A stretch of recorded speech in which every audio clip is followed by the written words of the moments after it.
මේ වීඩියෝ එකෙන් අපි බලමු 10 ශ්‍රේණියේ භාග පාඩමේ මූලිකම අපි දැනගන්න ඕනි භාග වර්ග කිහිපයක් ගැන.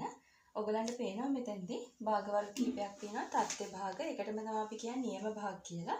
ඒ වගේම විෂම භාග, ඒකක භාග, තුල්‍ය භාග හා මිශ්‍ර භාග. මේ තත්ත්ව භාග නැත්නම් නියම භාග කියලා හඳුන්වන්නේ මුලින් භාගයක් කියන එක ඔයගොල්ලෝ දන්නවනේ. අපි 4න් එක වගේ ගත්තොත් මේ තියෙන්නේ හරය, මේ තියෙන්නේ ලවය. අපි මේක නම් කරනවා භාගයක් විදිහට. මේ තත්ත්ව භාගයක් නැත්නම් නියම භාගයක් කියන්නේ උඩ තියෙන මේ ලවය අඩුයි හරයට වඩා. අපි ගත්තොත් 5න් 2, 3න් 2, ඒ වගේම 4න් 1, 2න් 1 මේ හැම එකම තත්ත්ව භාග නැත්නම් නියම භාග. මේකේ විශේෂත්වය තමයි ලවය කුඩයි හරයට වඩා. ඒ වගේම තමයි මේකේ අනිත් පැත්ත වෙන්නේ විෂම භාගවල. හරය තමයි කුඩා වෙන්නේ, ලවය විශාල වෙනවා. ලවය ගොඩක් ලොකුයි විෂම භාගවල. අපි ගත්තොත් දැන් මේකෙම අනිත් පැත්ත ගත්තොත් 2න් 5 හරයට වඩා ලවය විශාලයි. ඒක තමයි විෂම භාගයක් කියලා කියන්නේ. 8න් 13, 11න් අපි ගත්තොත් 15 මේවා අපි විෂම භාග විදියට හඳුන්වනවා. ඒ වගේම ඒකක භාග. ඒකක භාග කියන්නේ ලවය එකවන භාග. ලවය හැම වෙලෙම එකවන භාග. 2න් 1, 5න් 1, 8න් 1, 44න් 1 මේ වගේ ලවය එකවන භාග අපි හඳුන්වනවා ඒකක භාග විදිහට. ඊළඟට තුල්‍ය භාග.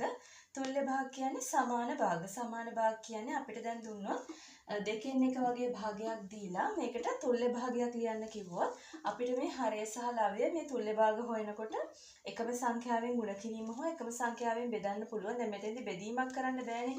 අපි ගුණ කරමු හරය සහ ලවය දෙකම 2න්.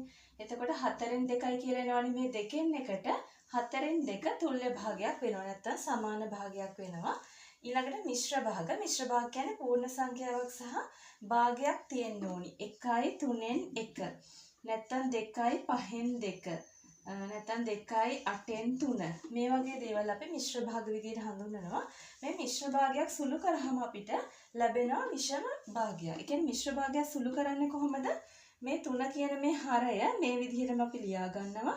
මෙන්න මේ දෙන්න ಗುಣ කරනවා. මේ හරය පූර්ණ සංඛ්‍යාව එක්ක ಗುಣ කරනවා. 3 වරක් 1 3යි. ඒකට මේ උඩ තියෙන ලවය අපි එකතු කරනවා. 3 වරක් 1 3යි 1යි 4යි. එතකොට බලන්න මිශ්‍ර භාගය විෂම භාගයක් බවට පත් වුණා. මේකෙදිත් එහෙමයි. මේක විෂම භාගයක් කරගන්නේ කොහොමද අපි?